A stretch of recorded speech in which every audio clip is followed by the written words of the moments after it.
The water was cold. It was the first thing I remembered, the biting, suffocating cold that stole the breath from my lungs and the light from my eyes. In that final, agonizing moment of my previous life, as wild dogs tore at my flesh and my mother's desperate screams echoed in my ears, I had wished for one thing: a beginning. A chance to do it all over again. I got my wish. I choked, my body convulsing as river water flooded my mouth and nose. My eyes flew open, stinging in the murky green gloom of the Luo River. Panic, pure and instinctual, seized my limbs, thrashing against the current that pulled me down. But beneath the panic, a terrifying, brilliant clarity erupted in my mind. I have been here before. This was the day. The day my life had ended the first time. The day Elias Vance had saved me. Someone's fallen in. Hurry, save her. A voice shouted from the shore, a familiar echo from a forgotten past. The sound of a splash, violent and close, jolted me. I turned my head, the water streaming from my hair, and saw him. Elias Vance. Dressed in his crisp military uniform, his face a mask of determined heroism as he swam toward me with powerful, sure strokes. My heart didn't flutter with gratitude this time. It seized with a cold, sharp dread that was sharper than the river's chill. Oh, not again. Never again. Horror lent me strength I didn't know I possessed. I twisted in the water away from him and began to paddle. It was an ungainly, desperate dog paddle, but it was movement. It was defiance. Miss, you're swimming the wrong way. Turn around quickly. The villagers on the shore, thinking I was disoriented, cried out in alarm. They didn't understand. Every clumsy stroke away from him was deliberate. Elias, blinded by the water I was churning up, probably thought I was just flailing in panic. Liliana Reed, don't panic. I'm here to save you, he called out, his voice cutting through the chaos. A shiver that had nothing to do with the cold water ran down my spine. He spoke. In my past life he had been silent during this entire exchange, a strong, silent savior. Now he was using my name. He was trying to establish a connection, to weave the first thread of the narrative that had bound me to him. The dread solidified into a chilling certainty. He too has been reborn. His next words confirmed it. His strokes, so confident and steady, faltered for a second as he took in my coordinated, if frantic movement away from him. His voice was laced with shock. You can swim. In my past life I had been a genuine victim, nearly unconscious from drowning. He had believed me helpless. Now he saw a woman fighting for her life and fighting in the opposite direction. Panic surged through me, a different kind of drowning. If he had all his memories too, then he was even more dangerous. He wouldn't let his pawn escape the board so easily. I had to gamble. Taking one deep, ragged breath, I dove beneath the surface. The world became a muffled, green silence.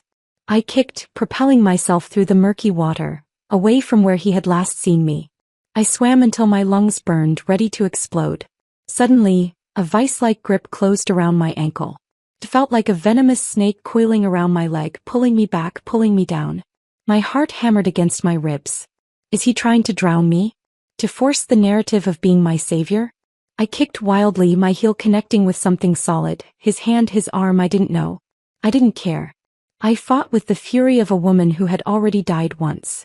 His grip loosened. I shot toward the surface, breaking through with a gasping, ragged inhale. I didn't look back. I paddled with every last ounce of strength toward the riverbank, my arms and legs feeling like lead. She swam up on her own, a sharp-eyed villager shouted. I dragged myself onto the muddy shore, collapsing on all fours, coughing up river water. I was shivering violently, my clothes clinging to me like a second skin. I heard Elias surface behind me, his breathing heavy. I forced myself to look back. He was pulling himself onto the bank, his uniform soaked and dripping. His eyes, dark and intense, found me. They were not the eyes of a humble hero. They were filled with a complicated, stormy emotion, shock, frustration, and a calculating anger. He took a step toward me, his hand outstretched. Liliana Reed, he said, his voice low, trying to sound calm but a hard edge beneath it. I didn't expect you to be such a strong swimmer. Fear prickled at my scalp. I scrambled backward, clutching at the arm of a nearby auntie who was staring with wide eyes. Don't touch me, I shouted, my voice raw and trembling. Elias froze, a flush of embarrassment coloring his cheeks.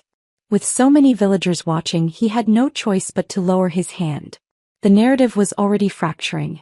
I stood up, my legs wobbling, but I stood on my own. He stepped forward again, his persistence terrifying. "Sir, I don't know you. Please respect yourself," I said, my voice gaining a sliver of strength. Rejected twice in front of everyone, his face darkened.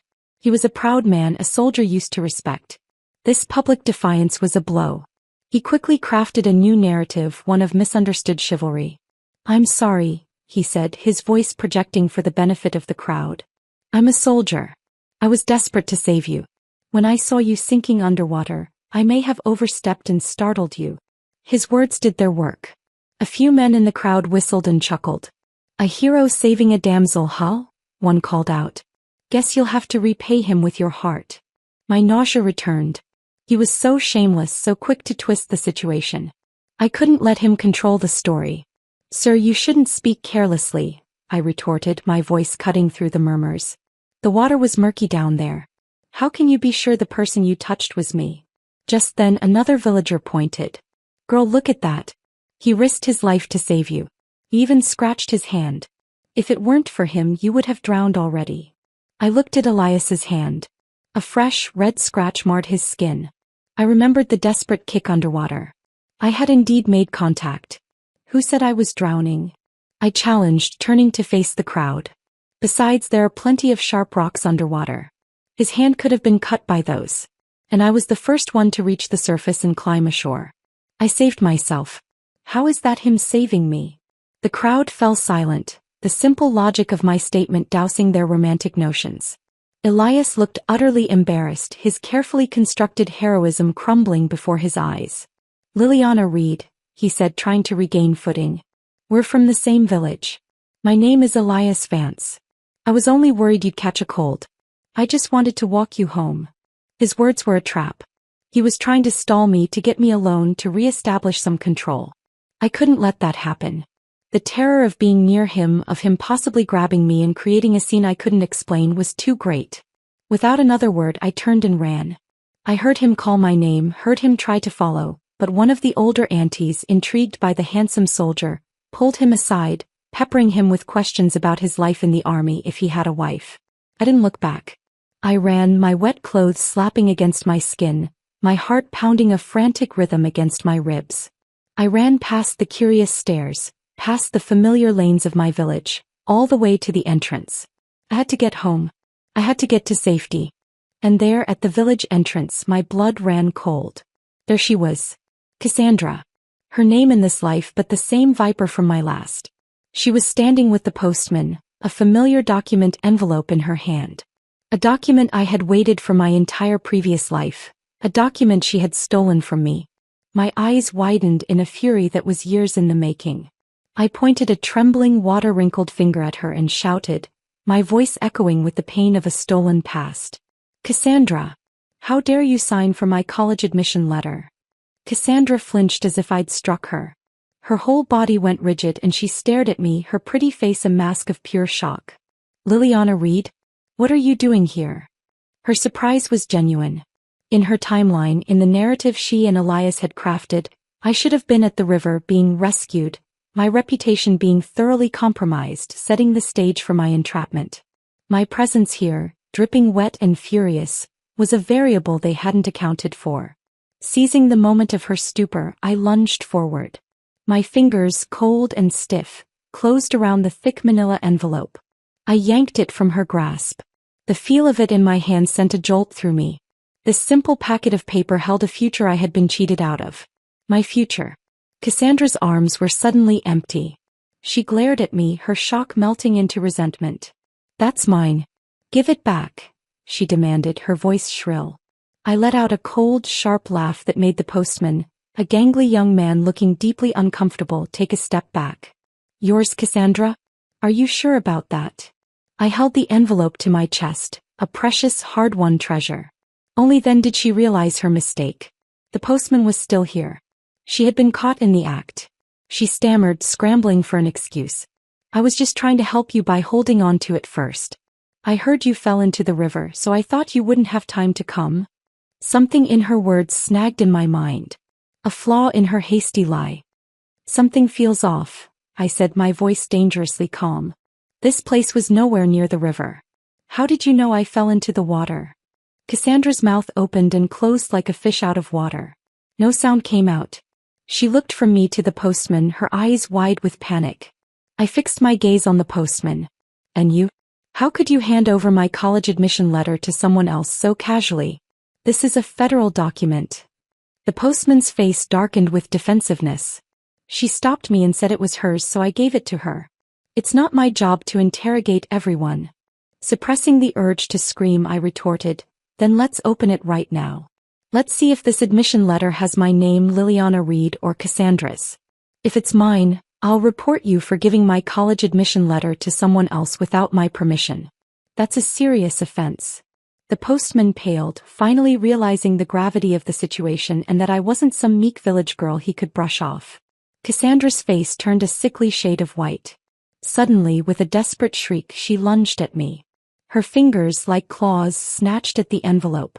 She managed to grab a corner and pulled, trying to wrest it from my grasp. Liliana Reed, this is my college admission letter. If it's going to be opened, I'll be the one to open it. Shocked by her audacity, I held on tight. Cassandra, you dare tear it and see what happens. I yelled, my own fury rising. If she couldn't have my future, she would rather destroy it. I could see it in her wild eyes. Too weak to overpower me directly, she panicked and screamed for help. Postman, help me. The postman hesitated, looking utterly lost. Before he could act, a voice thundered from the distance, a voice that turned my blood to ice. Liliana Reed, let go of Cassandra. Elias Vance came running, his face a thundercloud of fury. He didn't hesitate. He didn't ask questions. He simply yanked me away from Cassandra with a violent force that sent me stumbling. I lost my footing on the loose gravel at the edge of the road and tumbled backward into the muddy ditch by the rice field. The air left my lungs in a whoosh. I landed hard, the cold, thick ooze seeping through my already wet clothes. For a moment I just lay there, stunned, staring up at the sky. Cassandra, badly shaken, scurried to Elias's side. She leaned close, whispering anxiously, "What's going on? Why did you come here?" His face was ugly with frustration. "I didn't expect her to know how to swim," he muttered, the words low but I caught them. Clutching the now mud-spattered envelope to my chest like a shield, I climbed out of the ditch. My forehead throbbed where I'd hit a stone on the way down. I wiped at it with the back of my hand, and it came away smeared with blood. I cursed him in my heart. Elias Vance was truly vile. Ignoring them right there in front of their stunned faces, I tore open the envelope. My hands were shaking, but not from fear. From a desperate, burning hope. I pulled out the letter inside. There it was, in neat official print. My name, Liliana Reed. And below it, the name of the Provincial Police Academy. Tears of vindication and a profound, soul-deep grief for the life I never got to live stung my eyes.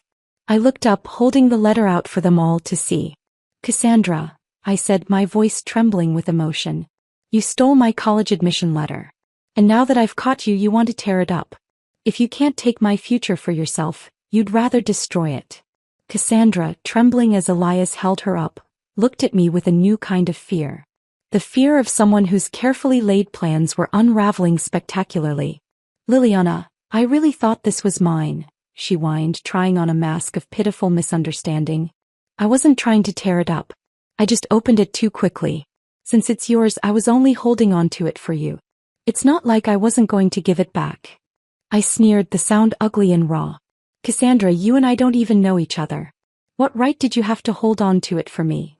Then I turned my unflinching gaze on Elias, my eyes sharp as knives, as if I could devour him whole. "And another thing, how is it such a coincidence? I fell into the water and you just happened to be nearby. We don't even know each other yet. In this freezing weather, you were so willing to risk your life to save me." Elias pressed his lips together, his eyes flickering as he searched for a plausible lie. "I just happened to pass by. I heard someone had fallen in, so I jumped. I'm a soldier. Saving people is my duty." The postman, seeing the situation escalating into a drama he wanted no part of, climbed onto his bicycle, ready to make his escape. But I was not letting him off that easily. I quickly stepped forward and grabbed the handlebars. "You're not going anywhere. Cassandra tried to steal my college admission letter. You'll testify for me or I'll report you for handing it to her."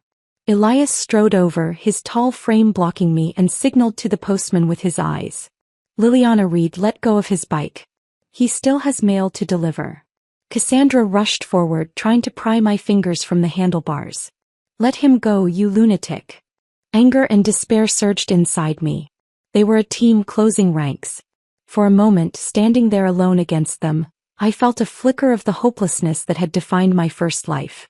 Then a voice, weathered and fierce as a summer storm, cut through the tension. You little brats think you can bully my daughter? Tears hot and sudden spilled down my cheeks. My mother had arrived. She took in the scene in a single sweeping glance. My bloodied forehead, my drenched and mud-caked clothes, my crying face, and the letter clutched in my hand. Her fury, a force of nature I had dearly missed, exploded. She stormed forward and, with a hand calloused from a lifetime of working the rice fields, slapped Cassandra hard across the face. The crack echoed in the sudden silence. You shameless hussy! How dare you bully my Liliana? Cassandra's grip on the bicycle loosened as the slap spun her halfway around. Elias quickly caught her, but the side of her face was already swelling, a bright red handprint stark against her skin. He turned livid, his soldier's composure finally cracking. You old shrew. How dare you hit someone? Don't you know that's against the law? But my mother didn't back down an inch. She planted her fists on her hips, a small, wiry woman facing down a soldier. The matchmaker who had tagged along with her, having heard the commotion, saw things spiraling and hurried to smooth things over. Oh my! Isn't this Elias Vance? Why are you and your ex-wife arguing with Liliana? This must all be a misunderstanding. Cassandra lowered her head, covering her face, but I nearly laughed at the absurdity of it all. A misunderstanding? I said, my voice clear and strong now that my mother was here. Mom, Cassandra tried to steal my college admission letter, and Elias came here deliberately to help her. Then I fixed my gaze back on Elias. You said hitting someone is against the law. Well, you just shoved me and split open my forehead. Doesn't that make you guilty too? Elias's temple throbbed, a vein pulsing with barely contained anger. The matchmaker froze, looking between us. Elias, she said, her voice hesitant, you asked me to propose this match for you. Now you've struck Liliana? This marriage will never happen. You'll turn her family into enemies instead. My mother, still burning with anger, shielded me with her arm and jabbed a finger at Elias. So you're Elias, huh? 1 minute you're asking a matchmaker to arrange a marriage for my daughter. The next you're helping your ex-wife steal her admission letter. You two are divorced, yet you're still paving the way for her? How dare you team up to bully my Liliana? I'll fight you to the end. The memory of being kicked into the ditch flashed in my mind. This was my chance to sever the tie completely. Mom, I said loud enough for everyone to hear. I'm going to college. Even if I ever marry, it'll only be after I graduate. And besides, I added, looking straight at Elias and Cassandra, I don't think Elias and Cassandra were ever divorced in the first place. Elias's face went pale. He hurried to deny it. Liliana Reed, today you fell in the water and I tried to save you. As soon as you climbed ashore, you ran. When I caught up, you were hitting Cassandra. Now you claim she stole your admission letter. That's slander. I'm a soldier. Accusing me of a fake divorce is dangerous. You'd better think about the consequences. I met his eyes, my gaze as cold as the river water. Whether or not you two actually divorced, you know the truth in your own hearts. You say you saved me, but the entire village saw I saved myself.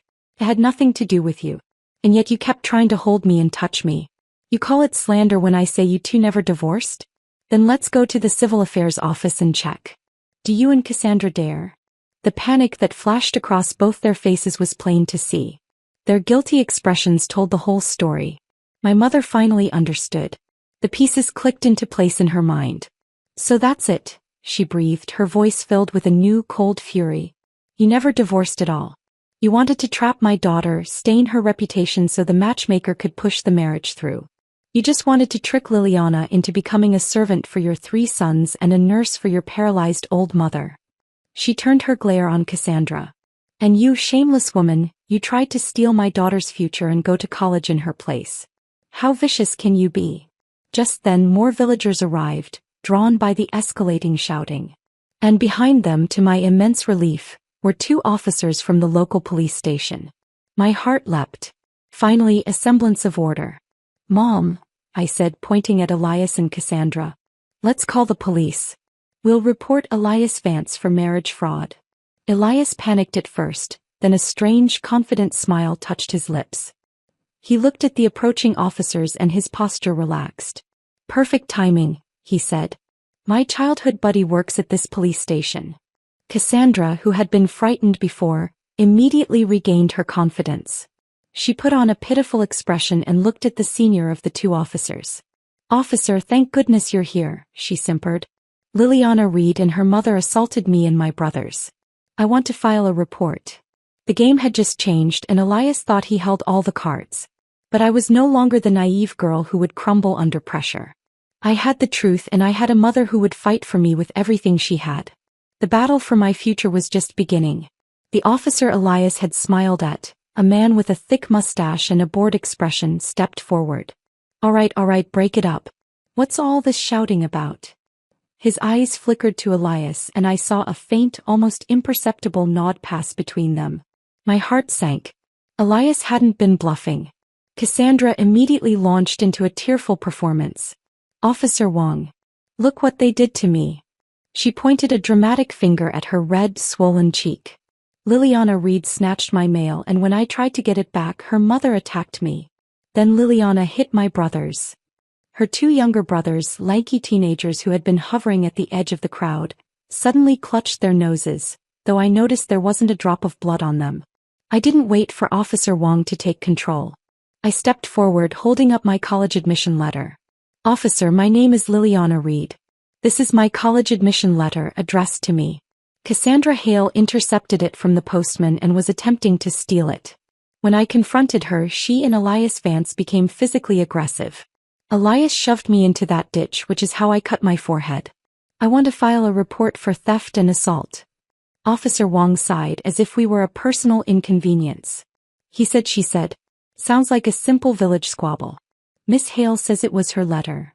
It has my name on it. I insisted, thrusting the letter toward him. He barely glanced at it. Could be a mistake. The Education Bureau makes errors all the time. My mother gasped in outrage. Are you blind? Or just bought and paid for? Officer Wong's face hardened. Watch your tongue, woman, or I'll take you in for slander. Just then, a calm, authoritative voice cut through the tension. Is there a problem here? A second officer stepped forward. He was younger, with a clean-shaven, intelligent face and a bearing that was ramrod straight. He hadn't spoken until now, simply observing. His uniform was identical to Officer Wong's, but he wore it differently. There was an air of quiet command about him. Officer Wong shifted uncomfortably. Nothing to worry about, Director Young. Just a domestic dispute. Director? My eyes snapped to the younger man. This was no ordinary patrol officer. Director Young's gaze swept over the scene, taking in my bloody forehead, my mud-soaked clothes, the admission letter in my hand, and the defiant, tear-streaked faces of Cassandra and Elias. His eyes were sharp, missing nothing. I heard someone mention a college admission letter and assault, he said, his voice even and measured. That doesn't sound like a simple domestic dispute to me. He turned to me. Miss, you were saying? A spark of hope ignited in my chest. I repeated my story, clearly and concisely, pointing out the postman who was still trying to sneak away. He handed my letter to Cassandra without verifying her identity. I finished. Director Young turned his gaze to the postman, who squirmed under the intensity. Is this true? The postman stammered. She said she was Liliana Reed. How was I to know? And you, Director Young turned to Elias. You're a soldier? Elias straightened up, snapping to a semblance of attention. Sir. Corporal Elias Vance. I was attempting to mediate and was assaulted for my efforts. I see, Director Young said, his tone neutral. He then looked at Cassandra's brothers. And you too? You were assaulted. They nodded vigorously, still clutching their noses. Director Young's lips quirked in a faint, almost imperceptible smile. Interesting. I see no blood, no swelling. And you, he looked back at me, have a verifiable injury and a document that proves your claim. He then addressed the crowd. Did anyone see what happened? The initial shove. The villagers who had been happy to gossip moments before, now shuffled their feet, suddenly reluctant to get involved. The balance of power had shifted and they weren't sure which side was safe. It was the matchmaker, her reputation on the line, who finally spoke up. Director, I saw Elias grab Liliana's arm quite forcefully. She did stumble into the ditch after that. Elias shot her a venomous look. That's enough for me, Director Young said decisively. This requires a formal statement from all parties. You'll all need to come down to the station. Cassandra's face drained of color. Our local station? She asked, a thread of hope in her voice. She glanced at Officer Wong. No, Director Young said, his voice leaving no room for argument. To my station. In the neighboring district. I was passing through on my way home and decided to see what the commotion was about. It seems my detour was fortuitous. It will avoid any conflicts of interest. Elias's confident mask finally cracked. Comrade, with all due respect, procedure dictates. I am aware of procedure, Corporal, Director Young interrupted, his voice cool. And procedure also dictates that when a potential case of document theft and assault arises, it is investigated thoroughly and impartially.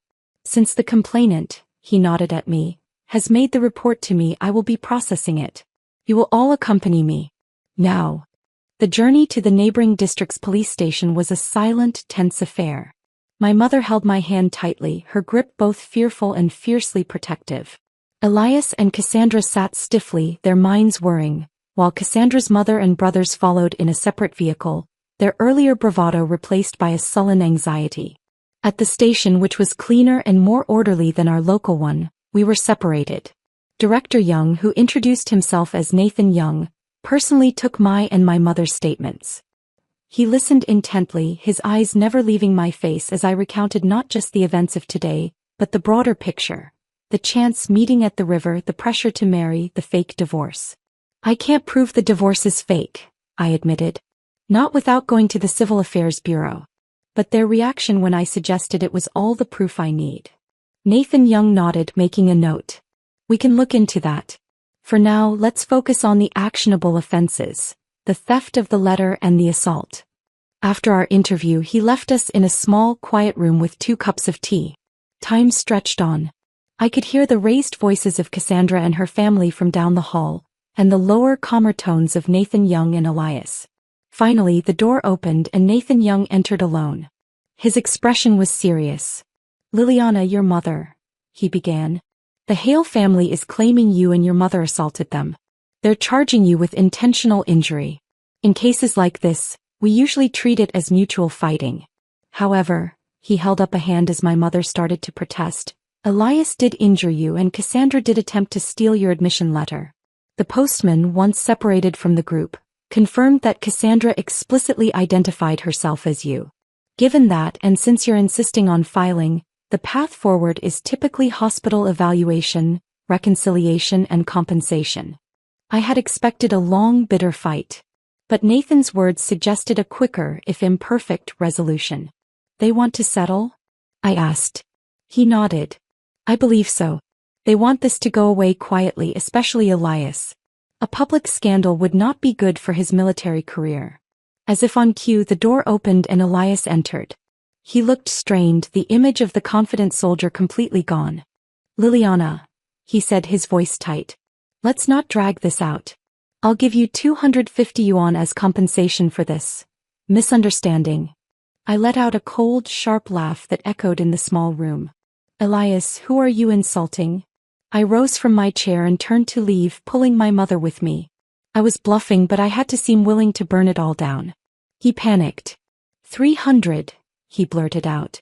That's all I have right now. Memories of my past life flashed before me. The back-breaking labor, the contempt, the lonely, painful death. This wasn't about money. It was about justice. It was about making them bleed in the only way they understood. I didn't slow down. 600, he shouted, desperation creeping into his voice. That's everything I've got. I stopped in my tracks. 600 yuan was a colossal sum. It was a clear admission of guilt, a desperate bid to make me compliant. I turned back, my eyes sharp. Elias, is that 600 yuan compensation for the injury you caused me? Or is it to make me drop the charges against Cassandra for stealing my admission letter? Elias's face flushed with anger. Liliana Reed, don't be so ungrateful. 600 yuan isn't a small amount. Do you know how much my monthly salary is? Do you know how much your family makes in an entire year? I met his glare without flinching. If you want me to forgive Cassandra, then she needs to come and say it herself. And she will compensate me separately for the theft. Elias looked like he'd swallowed a lemon. He slumped in defeat and left the room. A few minutes later he returned with Cassandra and her mother in tow. They looked like they were being led to the gallows. I faced Cassandra directly, no longer the scared girl from the riverbank, but a woman demanding what was owed. Elias offered me 600 yuan for reconciliation. You stole my admission letter. How do you plan to compensate me?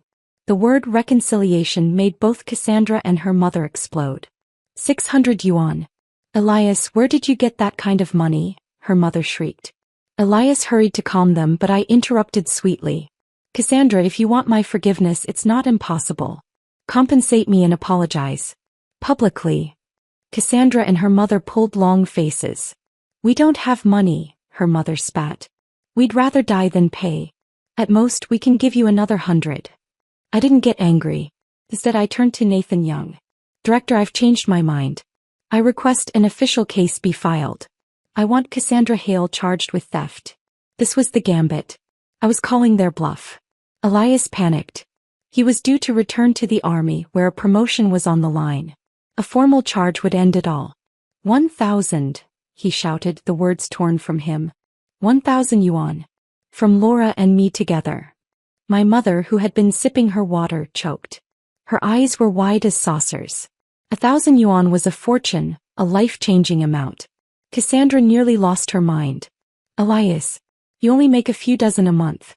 Our whole family barely makes that in a year. How can we pay them so much? I calmly added the final nail. And Cassandra must apologize with a loudspeaker in the village, admitting she stole my admission letter. At that, Cassandra's mother jumped to her feet. Liliana Reed, impossible. If you want my daughter to apologize to you privately, fine. But in front of the whole village, never. How would we ever hold our heads up again? Elias held a sobbing Cassandra, whispering something urgent into her ear. I could guess what he said. If she doesn't forgive you, the station will detain you for at least 15 days. Your reputation will be ruined. And if they verify our marriage is still legal, I'll be ruined too. The army will discharge me. Humiliation warred with desperation on Cassandra's face. Finally, she lifted her head, whispered to her mother, and then nodded, the motion one of utter defeat. Nathan Young saw the agreement and brought over the formal reconciliation paperwork. Since you've reconciled, sign here and the case will be closed. I picked up the pen but hesitated. I looked at Elias and Cassandra. You've promised compensation and an apology, but neither has been carried out yet. I can't sign now. Once everything is fulfilled, then I'll sign. Elias had no choice. He took a still sobbing Cassandra and her furious mother out of the room to persuade them. They returned an hour later looking utterly drained. We'll go to the credit union and withdraw the money right now, Elias said, his voice hollow. My mother and I waited patiently. When they returned, Elias handed over a thick stack of banknotes. My mother's hands trembled as she accepted it. So thrilled, she licked her fingers and moistened them to count each bill one by one. Liliana, I counted it, she finally said, her voice awed. It's 1,000. Not a penny less. Cassandra and her mother stared at the stack of money in her hands, their faces twisted with such heartache they looked physically ill, clutching their heads as if in pain. Elias's face was dark as storm clouds as he fixed his eyes on me. Liliana, Cassandra will apologize tomorrow as promised. If you don't trust her, you can come see it yourself. I wasn't worried she would go back on her word. Not with this much at stake for Elias. I picked up the pen and signed my name on the document, officially closing the case. My mother and I left the police station first, the weight of the money in her bag feeling like the weight of my stolen past finally returned. We were ready to finally go home and sleep soundly. For the first time since I'd opened my eyes in the Luo River, I felt like I could truly breathe. The battle was won. But I knew the war with my past was not yet over. The next morning, I was woken by my mother bustling into my room, her face flushed with indignation. Liliana, get up quickly. I just went to Cassandra's house. Her mother said she wasn't home. I even looked around the place. She's long gone. That shameless girl went back on her word. I sat up, but a strange calm settled over me. I had expected this. Cassandra's quick agreement the day before had Elias's fingerprints all over it. A stalling tactic. "Stay calm, Mom," I said, swinging my legs out of bed. I had a feeling she'd try to run. After a quick breakfast, my mother and I hurried over to Elias's house, only to find it locked up and silent. A neighbor confirmed that he too had left early that morning. But I was prepared. While my mother had been sleeping soundly, dreaming of my college future, I had been busy. In the quiet of the night, by the dim light of an oil lamp, I had written a formal, detailed report letter.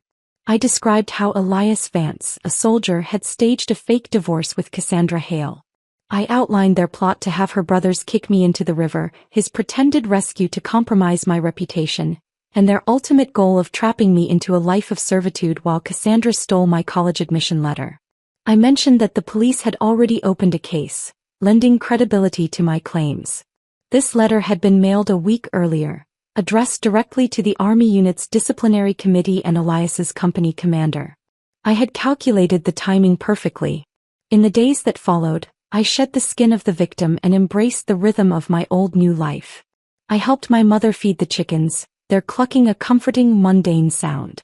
I worked alongside her in the fields, the rich earth cool under my fingers, feeling a sense of peace I hadn't known in 2 lifetimes.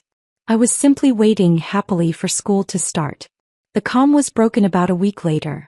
I was knee-deep in the rice paddy transplanting green shoots, when my mother came running down the path, her face a mixture of alarm and excitement. "Liliana, stop planting seedlings.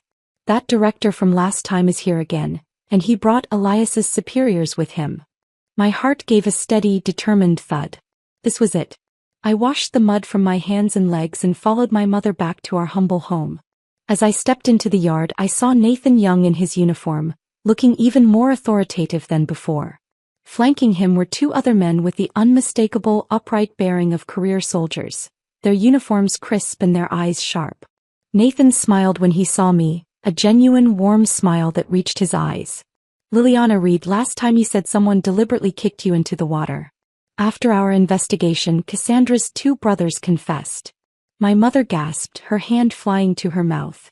Nathan continued, his voice matter-of-fact. "It was Elias and Cassandra's scheme. They spread rumors of a fake divorce, then had Cassandra's brothers push you into the river. Elias pretended to pass by and dove in to save you. His goal was to let the whole village see him holding you so rumors would spread. That way, no one could persuade your mother otherwise, and Cassandra could take your admission letter and go to college in your place." My mother was so furious she slammed her broom against the ground, sending chickens scattering. "Those blood-sucking dogs. Last time I cursed them far too lightly." One of the soldiers beside Nathan, a man with a kind but firm face, spoke up. "Comrade Liliana, I'm Captain Miller, Elias's company commander. I received your report letter and immediately decided to come in person." His voice was heavy with disappointment. Elias was about to be promoted to squad leader, but if he really did such things, he's unfit. The men under my command cannot be people of such vile character. I came here specifically to investigate the matter thoroughly. Once the facts are clear, he will be dealt with strictly. Hearing his words, I felt a deep sense of respect. This was the integrity I had believed in, the righteousness that Elias had so thoroughly betrayed. After a few more questions, assuring them I would be available to testify if needed, Nathan and the company commander prepared to leave. As he passed me, Nathan gave me a knowing look. "Liliana Reed," he said, his voice low. "Did you already guess that Cassandra wouldn't apologize and that Elias would run away with her?" I put on my most innocent face, though a small smile played on my lips. "Director, I was forced. Elias dared to fake a divorce, even plotted to push me into the water to trick me into marriage. Reporting him was what he deserved." Nathan laughed, a warm, rich sound. "I heard you were admitted to the Provincial Police Academy. What a coincidence. I graduated from there too." So that was why he had seemed so familiar, why I had felt an instinctual trust toward him. Not only was he upright and dependable, but we were also connected by this shared thread. A sense of destiny, warm and promising, fluttered in my chest. My mother, who had been listening while pretending to feed the chickens, heard this and her face lit up like a lantern. She scurried over. Director, how old are you? Are you married yet? I nearly died of embarrassment. Mom. I hissed, my cheeks burning. But Nathan didn't seem to mind. He smiled warmly at her. Auntie, I'm 28. I dated a girl from the city in college, but we broke up. My mother's been busy trying to arrange matches for me ever since. Then he turned his smile to me, and it felt like the sun had come out from behind a cloud. Liliana, I suppose that makes me your senior. If you ever need help, just come find your upperclassmen. My mother was overjoyed. Liliana's father died of tuberculosis when she was 8. I raised her alone as a village woman, so she started school late. She's 20 this year. By that count, you two aren't far apart in age. The more I listened, the more I wanted the earth to swallow me whole. Muttering a hasty goodbye, I bolted into the house, my heart pounding for an entirely new reason. A few days later, as I knew she would, Cassandra returned to the village. Defeated, humiliated, and with no other choice. With a loudspeaker in her hand, she apologized all the way from her house to mine, her voice echoing through the entire village. I, Cassandra Hale, admit that I tried to steal Liliana Reed's college admission letter. I am sorry for my actions. Everyone came out to watch the commotion, their whispers a satisfying symphony of judgment. She told anyone who would listen that Elias Vance had not only lost his promotion to squad leader but had also been discharged from the army ahead of schedule. Too ashamed to return to the village, he had gone to the city to work as a laborer. He had left Cassandra behind to care for his 3 sons and look after his paralyzed mother. The irony was so perfect it was poetic. She was now trapped in the exact life they had designed for me. By September, with my bags packed and my heart light, my mother sent me off with a smile to the provincial capital for college. I was free. I had my future in my hands, paid for by the ruins of their conspiracy. But the past I was learning has long, clinging tendrils. And one of them was waiting for me at the gates of my new beginning. The Provincial Police Academy was a world of crisp lines, shouted orders, and the scent of polished floors and ambition. It was a world I had only dreamed of in my past life. A world of order and justice that stood in stark contrast to the chaotic betrayal I had known. I threw myself into it, the physical training, the dense legal textbooks, the intricate drills. Every aching muscle, every late night spent studying by flashlight was a prayer of gratitude for this second chance. For a few months, I existed in a blissful bubble of routine and purpose.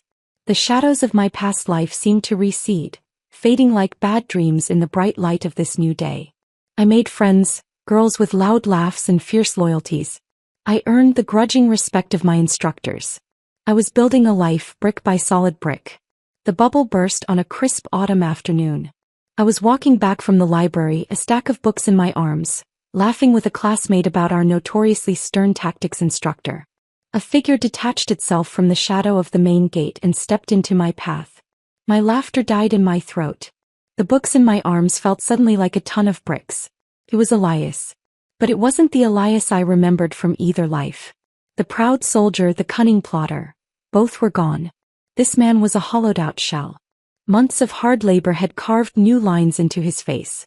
A patchy, unkempt beard covered his jaw, and dark circles bruised the skin beneath his eyes. His clothes, once a crisp uniform, were now a patched and faded workman's shirt and trousers, hanging loosely on a frame that had lost its military bearing. He looked like a stray dog, hungry and desperate. Liliana Reed, he said, his voice raspy as if from disuse. I drive trucks now. I happened to pass by your school and wanted to see you. He held out a plastic bag, its contents visible through the translucent film. It was a bizarre, pathetic assortment. Rice crackers, a box of milk, a few white rabbit candies, some lollipops, spicy strips, a single banana and a small, slightly bruised apple. A child's idea of a gift, or a man who had nothing better to offer. I eyed him wearily, my guard slamming back into place. Sorry, we're not that close and those things cost money. You should send them back for Cassandra and the kids. I made to move around him, my heart a frantic drum against my ribs. The sight of him was a visceral shock, a plunge back into the cold water of the Luo River. Seeing me turn to leave, he quickly blocked my way again. Startled, I glared at him and he hurried to shove the bag into my arms. Elias, what are you doing? I snapped, my voice low and sharp. If you keep this up, I'll call the police. The irony of the threat, spoken at the gates of a police academy, was not lost on me. His bloodshot eyes looked at me with a depth of exhaustion I had only ever seen in my own reflection at the end of my first life. Liliana, he said, the name a sigh. The day you fell into the water I knew. I knew you remembered our past life too. The admission hung in the air between us, stark and undeniable. He had confirmed the secret fear I had carried since that day. I couldn't come empty-handed. He gestured weakly to the pathetic bag of snacks now clutched in my stiff hands. So I bought these. Nothing else behind it, just guilt weighing on me wanting to make it up to you. These are just snacks, girls like them. Not worth much. Please just take them. A bitter, humorless laugh escaped me. It was all so absurd, so tragically cheap. Elias, in our last life you ruined me. This time you tried and failed. Aren't you afraid Cassandra will find out and divorce you?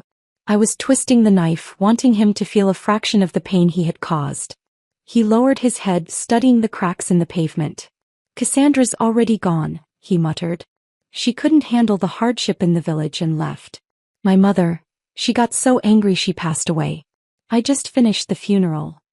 He looked up and for a fleeting second, I saw the genuine crushing weight of his loss. Now I'm scrambling to pull together tuition for my 3 sons. Liliana, I know you look down on me now and I don't expect forgiveness. But only now do I see my true feelings. I like you, Liliana.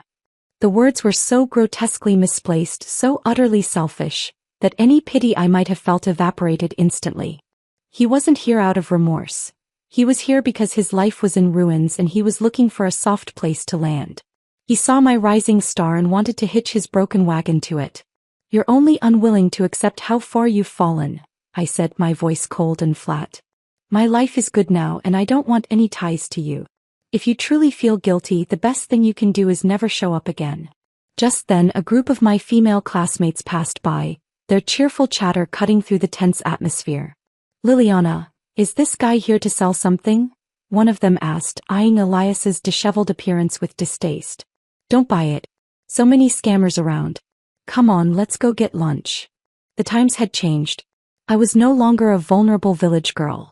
I was a police cadet surrounded by friends. Embarrassment flickered across Elias's face, a deep, humiliated red creeping up his neck. He was a ghost and he had no power here. Without another word, he seemed to shrink into himself.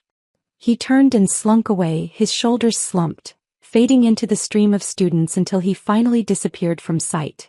I stood there for a long moment, the plastic bag of cheap snacks feeling obscene in my hands. I walked to the nearest trash bin and dropped it in. The clatter of the candies against the metal lid a final, dismissive sound. A strange calm settled over me, deeper and more profound than any I had felt before. In my past life, I had begged for scraps of love and endured endless humiliation, only to die miserably in my mother's arms. But in this life I had cut away every rotten tie. I had faced the ghost of my past and watched him retreat, powerless.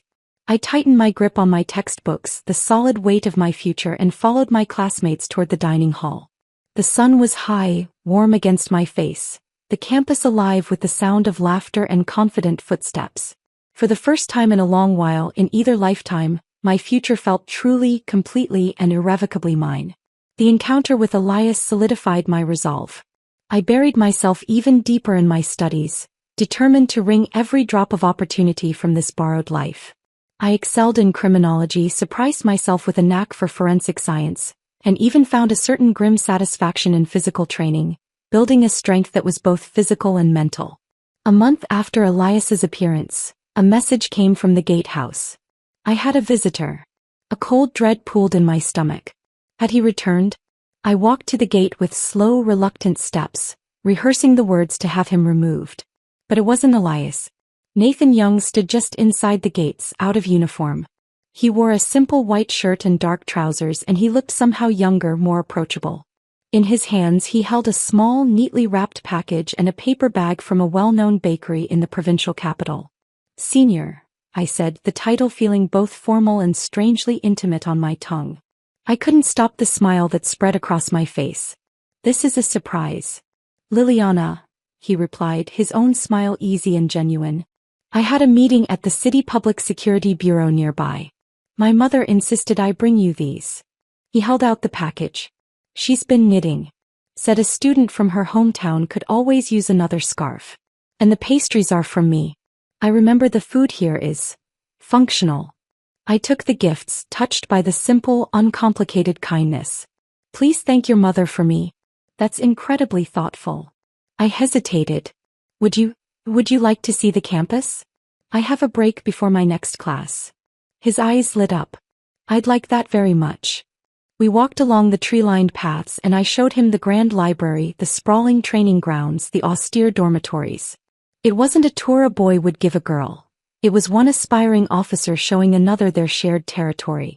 We talked about classes, about instructors he remembered, about the changes to the curriculum. The conversation was easy, flowing naturally from one topic to the next. As we passed the parade ground, he stopped, his hands in his pockets, and looked out at the empty field. My mother talks about you, you know, he said, his tone conversational.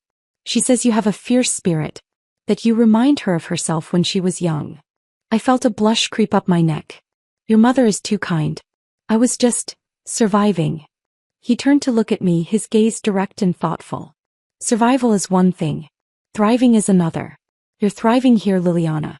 It suits you. He paused. My mother also mentioned, she's been pestering you about me. Now my face was fully aflame. She might have mentioned something, I stammered, looking down at my shoes. He laughed softly. Don't mind her. She's been desperate for me to settle down since my last relationship ended. She thinks every single woman under 30 is a potential candidate. His tone was light, but then it softened. But for what it's worth, I'm glad it's you she's chosen to champion. My head snapped up. He was looking at me not as a project or a victim, but with a warm, open curiosity that made my heart skip a beat. Before I could formulate a response, the academy bell tolled, signaling the end of the break. The spell was broken. I have to go, I said regretfully. Tactics class. Of course, he said, nodding. I shouldn't keep you. He handed me the bakery bag. Don't share these with your roommates. You earned them. I took the bag, our fingers brushing briefly. A simple, accidental touch, but it sent a jolt of warmth through me that had nothing to do with the autumn sun. Thank you, Nathan. For everything. The use of his first name felt daring. His smile widened.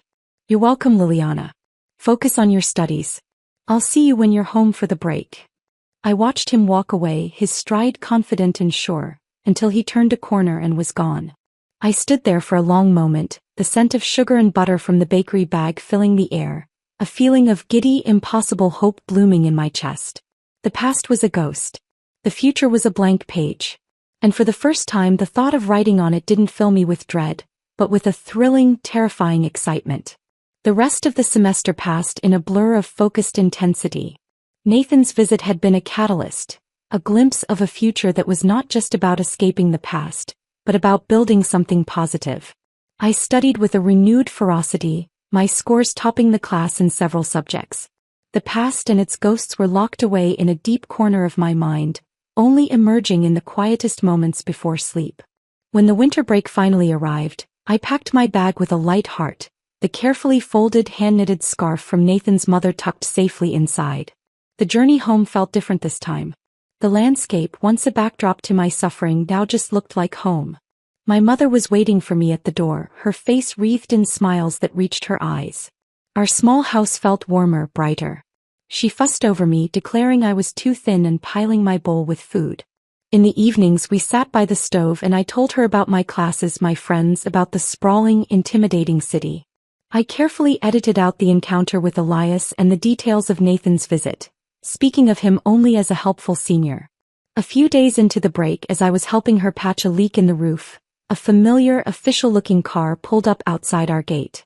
My heart gave a little leap. Nathan Young stepped out, followed by an older woman with a kind, intelligent face and the same warm eyes as her son. Liliana. Director Young is here, my mother called up, her voice a mixture of excitement and nerves. I climbed down the ladder, dusting off my hands. Director Young, I said formally, then my eyes shifted to the woman. And you must be Mrs. Young. Thank you so much for the scarf. It's beautiful. Nonsense, child, Mrs. Young said, her voice brisk but friendly. She looked me up and down, taking in my work clothes and the smudge of dirt on my cheek with apparent approval. A girl who isn't afraid of hard work. I like that. And call me Auntie May. My mother, beaming, ushered them inside. Over tea the conversation was easy. Auntie May did most of the talking, asking my mother about the village, the harvest, sharing stories of her own youth. Nathan sat quietly, occasionally adding a comment or sharing a look with me that felt like a private joke. It was comfortable, domestic in a way I had never experienced. As they were leaving, Nathan lingered by the door while his mother chatted with mine. "There's a new case," he said, his voice low. "In the next county over. A series of burglaries. The local force is stumped. I was asked to consult." "That's wonderful," I said. "Your reputation is growing." He shrugged modestly. "It's just work. But the MO is clever. Sophisticated. It made me think of some of the theoretical cases we discussed in your criminology class. I have the file. I thought, if you weren't busy you might like to take a look. A fresh perspective." He was offering me a glimpse into his world, not as a victim or a student but as a potential colleague. My mind, hungry for a real-world challenge, leapt at the idea. "I'd be honored," I said, trying to keep my voice steady. He smiled. "I'll have a copy sent over." The file arrived the next day. For the next 3 days I devoured it. I spread the reports, the maps, the witness statements on our kitchen table, ignoring my mother's curious glances. The burglaries were indeed clever. The perpetrator bypassed sophisticated alarms, left no fingerprints, and seemed to have an uncanny knowledge of the victims' schedules. The local police were chasing their tails. It was on the third night, as I was rereading the list of stolen items for the 10th time, that a pattern emerged. It wasn't about the value. A cheap silver locket was taken, but an expensive gold watch was left behind. A specific brand of imported pen was stolen from a study, but cash in the same drawer was ignored. The perpetrator wasn't a thief. He was a collector. He was taking trophies that had personal, sentimental meaning. And the items, when I cross-referenced them with the victims' backgrounds, all seemed connected to a specific failed local business venture from 5 years prior. A textile factory that had gone bankrupt, leaving many investors, including several of the victims, out of pocket. The disgruntled investor theory was too obvious. The police had already investigated it. But what if it wasn't an investor? What if it was someone who had worked there? Someone who felt personally betrayed not just by the financial loss, but by the collapse of the community the factory represented? I thought of the sophisticated bypass of the alarm systems. A factory would have had similar systems. A maintenance worker. An electrician. I worked through the night, my fingers stained with ink, my mind racing. By dawn I had a theory. I drafted a concise report linking the stolen items to the factory's history and outlining the profile of the perpetrator. A former employee, likely in a technical role, male between 35 and 50, who felt a deep sense of personal injustice. I sent the report to Nathan by a special courier, my heart pounding. I was just a first-year student. Was I being presumptuous? The response came that evening. It wasn't a letter. It was Nathan himself, his face alight with a fierce, proud energy. "Liliana," he said, barely over the threshold. "We got him." My breath caught. "What?" "Your profile was perfect. We cross-referenced the former factory employees with technical skills. One man, a former electrical engineer who lost his life savings, matched perfectly. We staked out his house and caught him trying to dispose of the trophies. He confessed everything. He said he wasn't stealing, he was reclaiming what was owed." He looked at me, his admiration plain and undisguised. "You have a real gift. An instinct I've only seen in detectives twice your age." The praise washed over me, warm and validating. It wasn't just about being smart. It was about being useful, about making a tangible difference. "My commander was impressed," Nathan continued, his tone becoming slightly more hesitant. "He said if you're interested, there's an internship program this summer at the district headquarters. It's competitive, but after this, I think you'd have a strong chance." An internship. A real foot in the door. It was more than I had ever dared to hope for. "Thank you, Nathan," I whispered, emotion thick in my throat. I don't know what to say." "Say you'll apply," he said, his smile gentle. Later that night, as I lay in bed, the high of the day slowly subsiding, a colder, more familiar thought intruded.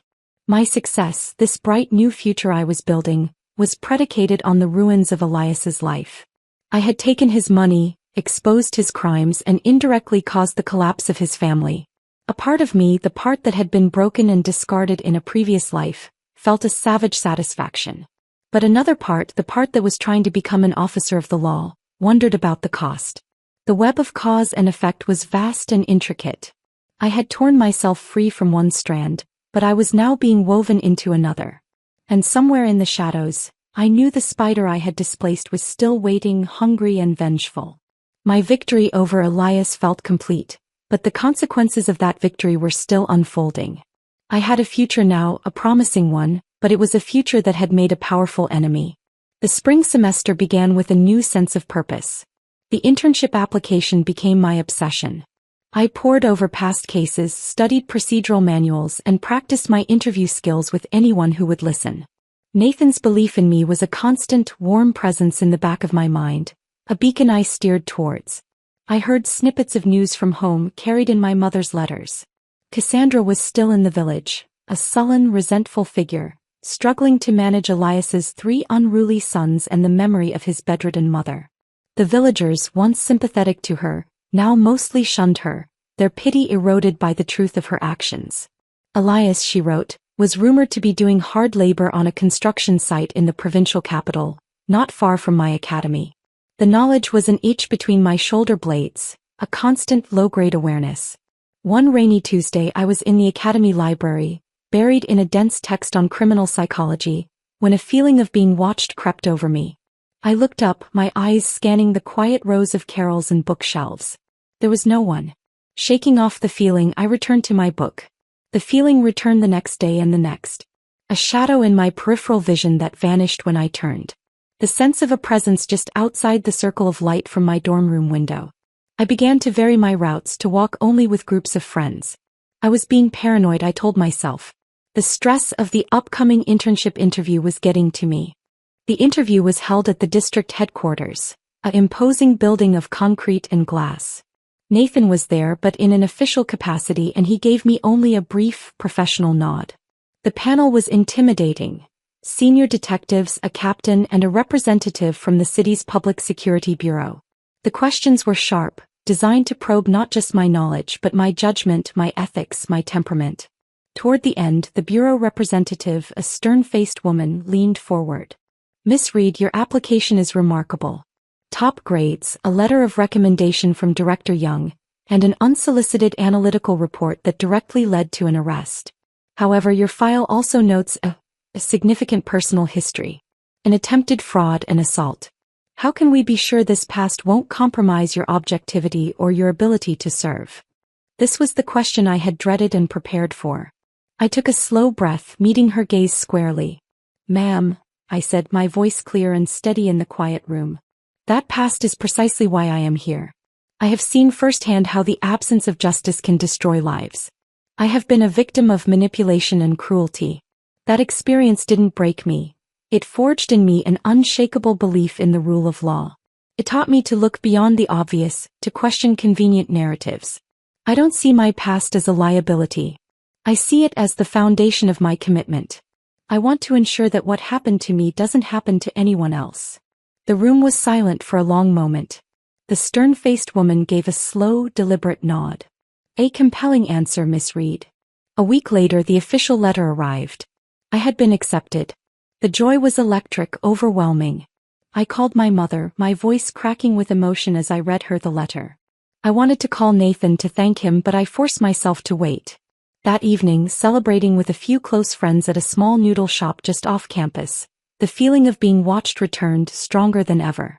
This time, when I casually glanced toward the window, I saw him. Elias. He was standing across the street, partially hidden in a doorway, but his eyes were fixed on me. He wasn't the broken, pathetic man from before. This was something else. His face was thinner, harder, his expression not one of pleading or guilt, but of cold, simmering observation. He was studying me, tracking my movements like a predator. My blood ran cold. The laughter of my friends faded into a dull roar. He knew where I was, who I was with. He had been the shadow. One of my friends followed my gaze. "Liliana? What's wrong? You look like you've seen a ghost." I forced a smile, my heart hammering against my ribs. "Nothing. Just thought I recognized someone." I didn't. The man across the street was a stranger, forged in the fires of his own ruin. The ghost of my past was gone. In its place was a very real, very present threat. The next day I went to see Nathan at his office. I told him everything. The feeling of being watched, the sighting of Elias, the cold, calculating look in his eyes. Nathan's expression grew grim. He listened without interruption, his hands steepled under his chin. When I finished, he was silent for a moment. "This is concerning," he said finally.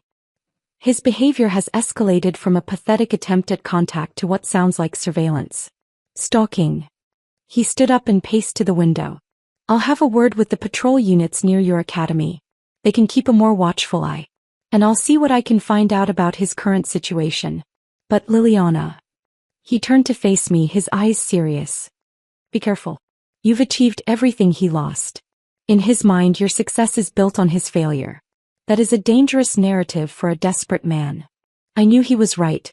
The battle I thought was over was simply entering a new, more insidious phase. As I walked back to campus, the spring sun was warm on my skin, but a chill had settled deep in my bones. I had the internship. I had Nathan's support. I had a future brighter than any I had ever imagined. But I also had a shadow. And I knew with a certainty that was as cold as the Luo River, that Elias Vance was not yet done with me. The story of my second chance was still being written, and the next chapter would be a test not just of my mind, but of my will to survive, to truly live in the light I had fought so hard to reach. The sun was shining, but the darkness had not conceded. It was waiting. The end.